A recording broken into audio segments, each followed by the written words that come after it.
How do juries deliberate? So last week we heard how individual jurors arrive at their preferred verdict when hearing the evidence presented at trial.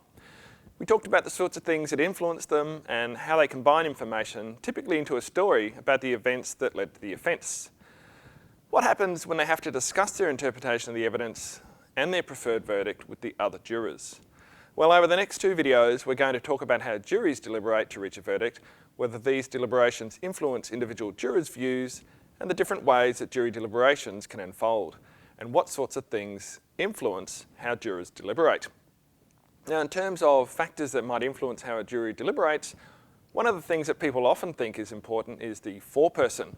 This is the person chosen by the jury to lead the group during discussions and also to be the spokesperson in the courtroom, particularly when the verdict is returned.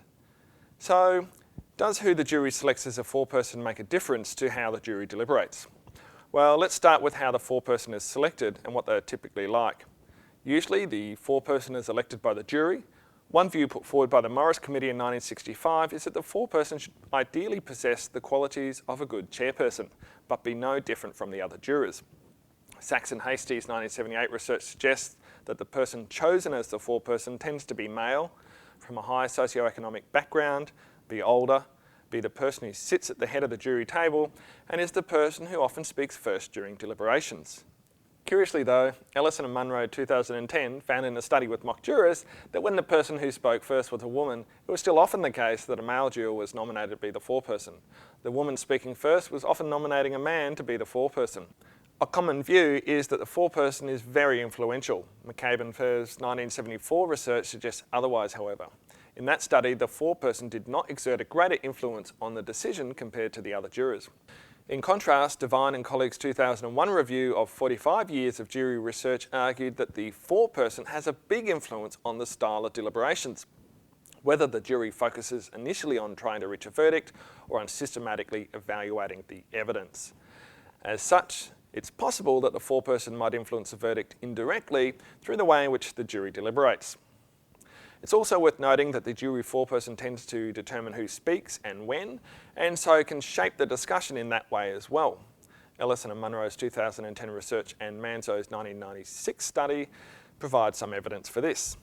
They are certainly also viewed as being more influential by the other jurors, according to Diamond and Casper's 1992 study. He or she also speaks more often than the average juror. They speak about 25 to 31% of the time during deliberations, according to Ellison and Munro. And consistent with this, Diamond and Casper in 1992 found that the foreperson spoke about 1,770 words in comparison to the average juror's 789 words.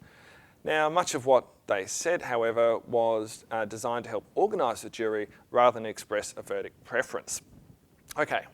So the foreperson possibly doesn't seem to exert a big direct influence on the jury's verdict, but as Devine and colleagues found in a review of jury research, the foreperson is influential in deciding how the jury deliberates.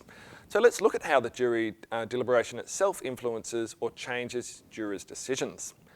What are some of the features aside from the influence of the foreperson that might affect how juries deliberate? Let's start with the question of whether deliberation alters jury decisions. Now, there's been a general belief which came from Calvin and Zeisel's influential study in 1966, that jurors have already decided a verdict before they retired to deliberate. Thus, the thinking was that deliberations did not have a big impact on jurors' decisions. Now, this doesn't really fit with what we know about the outcomes of deliberations, however. Many juries don't start out with a unanimous agreement before discussing the case. There will be a majority group of jurors who favour one verdict and a smaller minority group who think differently. Now, given that juries are able to reach agreement in the majority of cases, deliberation must exert some influence on jurors' decisions. Hastie and colleagues' 1983 research even showed that the minority of jurors prevailed and were able to change the minds of the majority in 25% of cases. So deliberation is obviously important. And one way of making sense of these two different sets of findings, that jurors decide their verdicts before deliberation on one hand, and that deliberation changes jurors' minds on the other hand, is to distinguish between different types of deliberations. This is a point made by Sandys and Dillahey in 1995.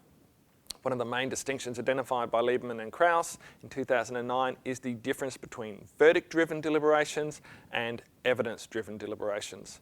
The work of Devine and colleagues suggests that it is through the foreperson's preference for one of these two styles of deliberation that the foreperson can exert an influence on the outcome of the deliberations. Now, verdict deliberations are those types of jury group discussion focused on reaching a unanimous decision, or a majority decision if the decision rule for the jury requires only a majority decision. The discussion tends to be less about the evidence and more about discussing the verdict options. Pressure might be applied to any holdout minority jurors to get them to agree with the majority position. A characteristic of this type of deliberation is frequent attempts to take a poll for the verdict, which has a consequence of identifying any individual jurors who might disagree with the majority. Now, you saw this type of discussion at the start of the jury's deliberation in the Crime 101 drama this week. Evidence-driven deliberations, on the other hand, focus on a more systematic discussion of the evidence that was presented at trial. For these types of deliberations, there will be less of a focus on simply trying to pressure the people into reaching a decision. The emphasis is on evaluating the evidence rather than taking polls in an attempt to reach a verdict. Now, you saw this type of discussion towards the end of the jury's deliberation in the Crime 101 drama this week. A moment ago, I mentioned different types of jury decision rule. The jury decision rule is the required number of jurors needed for agreement for a verdict. In some jurisdictions, all jurors are required to agree to the verdict before it is accepted by the court. This is called a unanimous decision rule. In other jurisdictions, a majority decision will be accepted by the court. Now, the size of the majority that will be accepted depends on the size of the jury. For a 12-person jury, this might be a majority of 10 or 11 out of 12. It can be a little more complicated than this, however. The type of decision rule used can also depend on the offence that the defendant is being tried for. For the more serious offences, a unanimous rule might be required. In addition, in some jurisdictions, for even the most serious offences, a majority decision will be accepted if the jury is not able to reach a unanimous decision after a certain period of time has elapsed. So the decision rule can vary by jurisdiction, by the nature of the offence, and also by the time that the jury has been deliberating for. Now, majority decision rules are often favoured because of concerns about hung juries. These are juries that can't agree on a verdict. Now, this actually only happens in a tiny minority of cases. There have also been some concerns expressed about the time taken by juries to deliberate.